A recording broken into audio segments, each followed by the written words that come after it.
Students, we start the digestive system in human beings.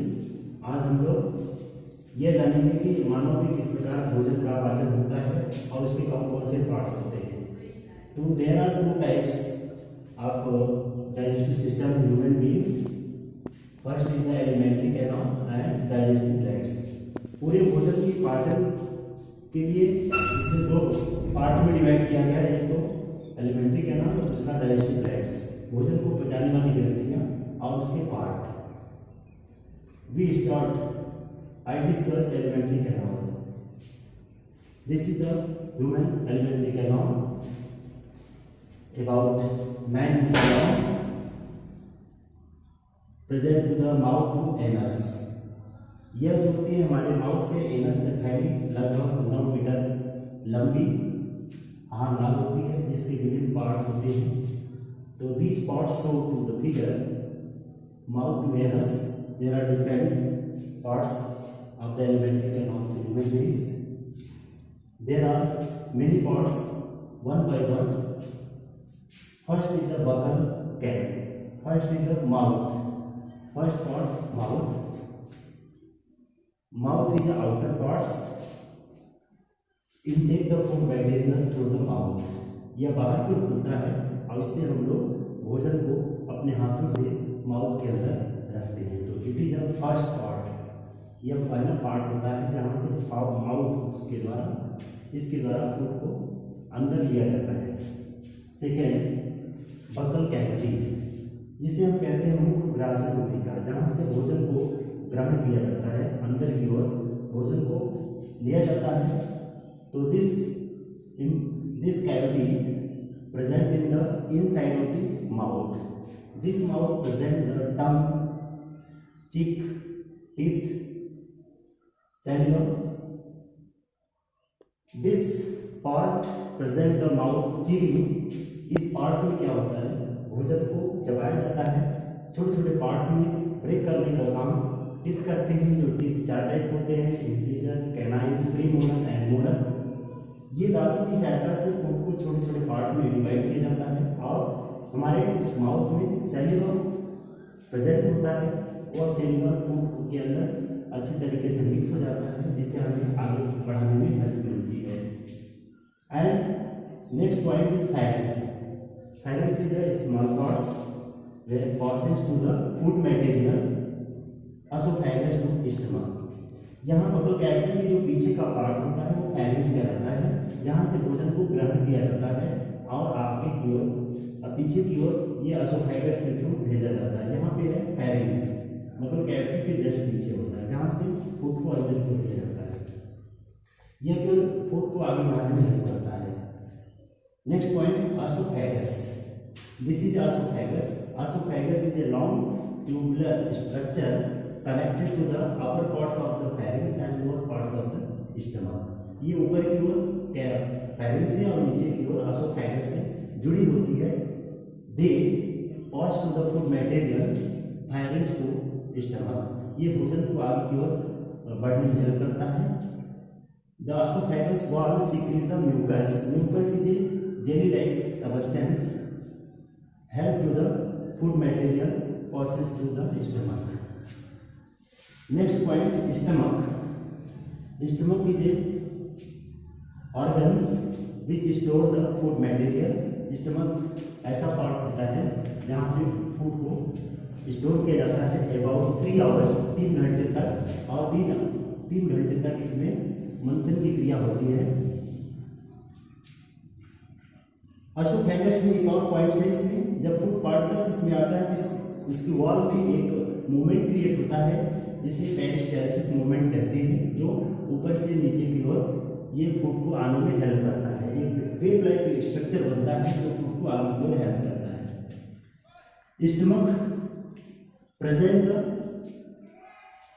Pouch like store the food particles. ये food को store करता है about 3 hours, 3 घंटे तक ये मंथन की क्रिया होती है, जिससे फूड के जो पार्टिकल्स होते हैं, बड़े पार्टिकल्स वो स्मॉलेस्ट पार्टिकल में ब्रेक डाउन हो जाते हैं और फिर इसके बाद ये पेस्ट लाइक फूड बन जाता है, जिसे काइम कहा जाता है। इस फूड को, जो पेस्ट लाइक फूड होता है उसे काइम कहते हैं, और जिसमें स्टमक की वॉल से एक जूस निकलता है जिसे इंटेस्टाइनल जूस कहते हैं। इस इंटेस्टाइनल जूस में 3 टाइप के सबस्टेंस होते हैं, hydrochloric acid, pepsin enzyme and mucus. ये जो हाइड्रोक्लोरिक एसिड होता है, ये हाइड्रोक्लोरिक एसिड फूड को एसिडिक फॉर्म में कन्वर्ट करता है, और जो पेप्सिन होता है वह फूड की प्रोटीन को डाइजेस्ट करता है। म्यूकस हेल्प करता है फूड को, स्टमक की वॉल को चिकनाई प्रदान करता है। तो ये स्टमक के 2 पार्ट होते हैं, cardiac part and pyloric part. Upper part cardiac part and lower part pyloric part. Next, what is the duodenum? Duodenum U shaped alimentary canal are called the duodenum. ये जो यू शेप का alimentary canal का part होता है उसे duodenum कहते हैं। इसी ड्यूडिनम में 2 चीजें होती हैं, एक तो लीवर और दूसरा पैंक्रियास, जो हमारा डाइजेस्टिव ग्लैंड्स होता है, फूड को डाइजेस्ट करने में हेल्प करता है, जिनका हम आगे डिटेल में देखेंगे डाइजेस्टिव ग्लैंड्स में। And next, intestine about the 6 metre long, it is a thin tubular structure inside the abdomen. ये हमारे एब्डोमेन में लगभग 6 मीटर लंबी ट्यूबुलर स्ट्रक्चर होती है, जो जिसमें फूड का कंप्लीट डाइजेशन होता है। इस पार्ट में फूड अच्छी तरीके से डाइजेस्ट हो जाता है। तो ये ट्यूबुलर स्ट्रक्चर होती है, लंबी होने की वजह से हमारे एब्डोमेन रीजन में इस तरीके से होती है। The small intestine connect to the large intestine. जो छोटी आंत होती है वो हमारे बड़ी आंत से जुड़ी होती है। The large intestine about to the 1.5 metre long, they absorb to the food materials, यानी जो बचा हुआ शेष मटेरियल होते हैं उनको ये डाइजेस्ट करता है। ज़्यादा से ज़्यादा वो स्मॉल इंटेस्टाइन तक डाइजेस्ट हो जाता है, लेकिन जो बचे हुए फूड पार्टिकल के डाइजेस्टिव न्यूट्रिएंट मटेरियल होते हैं वो डाइजेस्ट कर लेता है। तो ये ट्यूबुलर स्ट्रक्चर होती है। Rectum is a last part which where store the waste material, undigested food material. Digestion के बाद जो वेस्ट मटेरियल होता है इसी रेक्टम में आकर के स्टोर होता है, जिसे मलाशय कहा जाता है। और फिर एनएस के through, anus is the last parts of the alimentary canal which out of the waste material body to outside. जो बॉडी से बाहर की ओर इस एनएस के थ्रू वेस्ट मटेरियल को आउट कर दिया जाता है। तो this is complete the alimentary canal of human beings. And next, digestive glands of human beings. There are 3 digestive glands in human beings. First is the alimentary canal. First is the, there are 3, ये 3 type की होती हैं, जिनका detail आगे यहाँ पे मैं discuss करता हूँ। First is the salivary glands. Salivary glands, salivary gland present in the buccal cavity in the human beings. यह हमारे माउथ में उपस्थित होती है, और ये ग्लैंड्स 3 जुड़ी होती है, जो हमारे माउथ रीजन में ईयर के नीचे, टंग के नीचे से और टीथ के नीचे से आकर हमारे माउथ में ग्लैंड्स के थ्रू सीक्रेट होती है, और थोड़ी थोड़ी मात्रा हमारे माउथ में सैलिवा का सीक्रेशन करती है। Salivary gland secrete the saliva. ये जो होती है सैलिवा, हमारे माउथ में एक वाटर सबस्टेंस होता है, जिसमें अधिक मात्रा में वाटर होता है, और ये वाटर की वजह से हम लोग बोल पाते हैं। हम लोग का जो माउथ होता है वो गीला बना होता है, और ये सैलिवा फूड के साथ आए हुए डेंजरस हानिकारक बैक्टीरिया या जर्म्स को भी मार देता है। तो ये इसका फंक्शन है। और इसके अलावा इसमें एक एंजाइम होता है जिसे एमाइलेज एंजाइम कहते हैं। Amylase enzyme, salivary amylase enzyme होता है, जो फूड की ग्लूकोज को, जो फूड की स्टार्च को ग्लूकोज में कन्वर्ट करता है। ये जो है फूड की एमाइलेज को, एमाइलेज एंजाइम ग्लूकोज स्टार्च को ग्लूकोज में कन्वर्ट करने का काम करता है।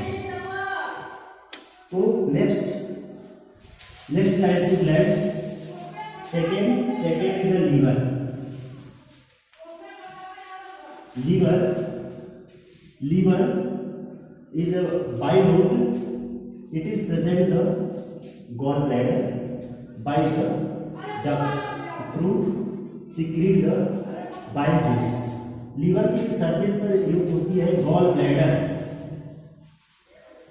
ब्लैडर होती है, ये जो होती है बाइल का सिक्रेशन करती है, बाइल जूस होता है, बाइल जूस सिक्रेट करती है और ये हमारे फूड को डाइजेस्ट करने में हेल्प करती है। ये होती है गॉल ब्लैडर। इसी गॉल ब्लैडर के थ्रू हमारे इसी ड्यूडेनम पार्ट में आकर के ये सिक्रेट होती है, जो फूड को, जो एसिडिक फूड होता है, एसिडिक फूड को एल्कलाइन में कन्वर्ट करने का काम करता है। और दूसरा पेप्टोन्स को ये डाइजेस्ट करने में हेल्प करता है, जिसके कारण फैट पार्टिकल्स जो होती है ब्रेक डाउन हो जाती है। तो ये लीवर का मेन इंपॉर्टेंट फंक्शन होता है जो हमारे फूड को डाइजेस्ट करने में हेल्प करता है। And third digestive glands is a pancreas. ये हमारा डाइजेस्टिव ग्लैंड्स है pancreas. Pancreas is a digestive gland which present the U-shaped leaf-like structure called the pancreas. Pancreas secrete the pancreatic juice.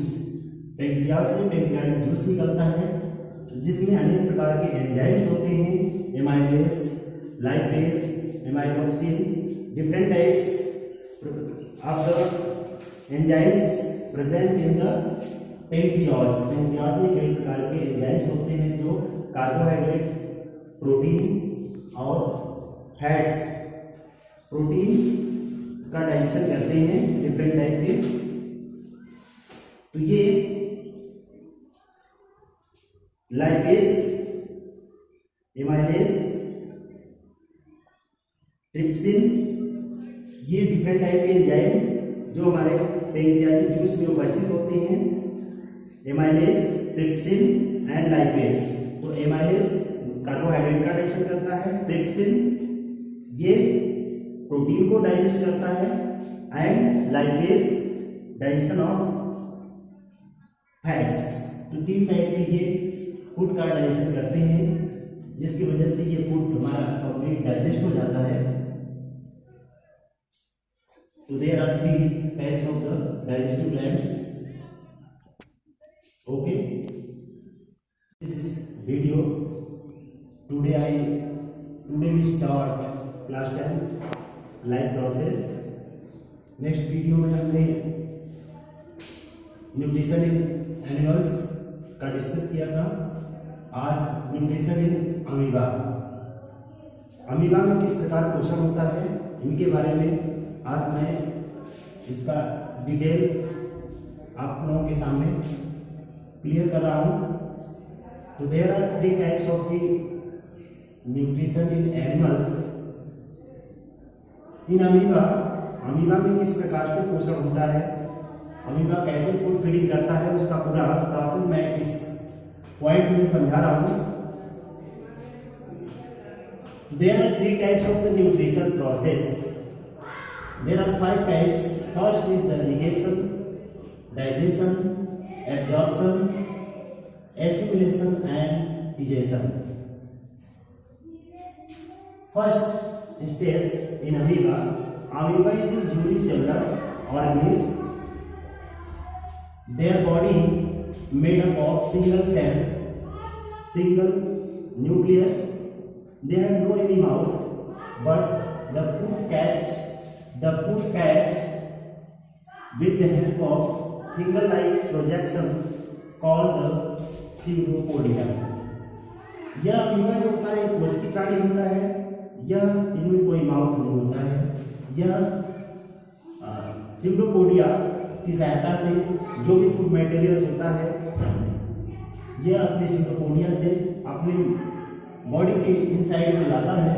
Just like ये food materials है, अंदर की ओर लाता है और इस प्रकार फूड को इंगेस्ट कर लेता है, चारों तरफ से घेर लेता है अपनी स्यूडोपोडिया की सहायता से, और फूड पार्टिकल्स इसके बॉडी के इनसाइड में आ जाता है।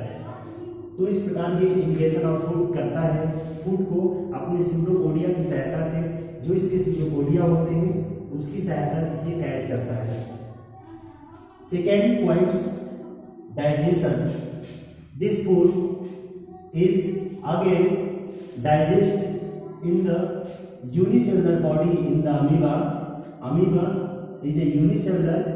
This body diffuse largest particles into the breakdown into the smallest particles in their amoeba body. The food digest in the body, inside the body. जो कि ये एक कोशिकीय प्राणी होता है, इसके शरीर में जो फूड पार्टिकल्स होता है एक सिंगल सेल के अंदर डाइजेस्ट हो जाता है। जैसा कि आप लोग जानते हैं कि जो बड़े पार्टिकल्स होते हैं फूड पार्टिकल्स वो छोटे छोटे पार्टिकल में डिफ्यूज हो जाता है। और इसकी बॉडी के इनसाइड में कई प्रकार के एंजाइम्स होते हैं, डाइजेस्टिव एंजाइम्स, जो उस फूड को डाइजेस्ट कर देते हैं। तो इस प्रोसेस में अनेक प्रकार के डाइजेस्टिव एंजाइम्स होते हैं जो फूड को डाइजेस्ट करते हैं। तो finish this points and fourth points, absorption of the food. The unicellular body present the absorption, अवशोषण। एब्जॉर्प्शन मीन्स होता है अवशोषण फूड का, ये कैसे अवशोषण करता है। तो चूंकि ये सिंगल बॉडी होती है और इस सिंगल बॉडी के अंदर जो डाइजेस्टेड फूड होता है उसी सिंगल बॉडी के अंदर ही इनकी साइटोप्लाज्म और इनके जो ऑर्गन्स होते हैं ये डिफ्यूज हो जाते हैं।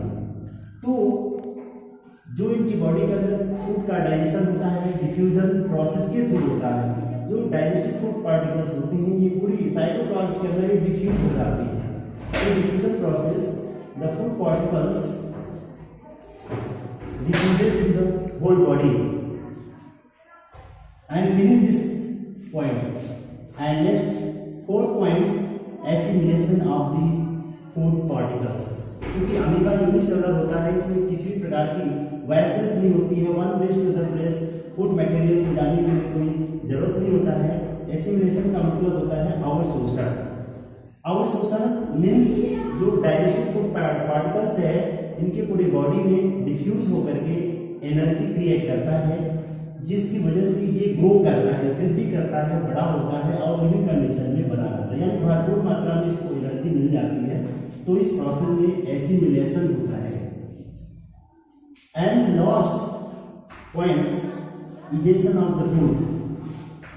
अनडाइजेस्टेड फूड यानी फूड भोजन डाइजेस्ट होने के बाद जो food particles undigested food particles होता है उसे बॉडी से बाहर निकलना अति आवश्यक होता है। तो amoeba have no any excretory organs but the diffusion process out of the waste material diffuse out of the body.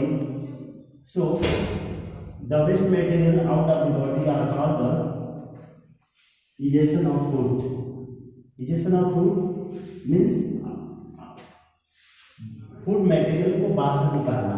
तो इस प्रकार ये प्रोसेस पूरा होता है, फूड मटेरियल बाहर निकाल देता है, तो ये कंप्लीट होता है 5 stage. So this type of nutrition in the amoeba, paramecium and euglena, all the unicellular organisms, same types of the nutrition are other higher animals, so this type of nutrition. Okay, students.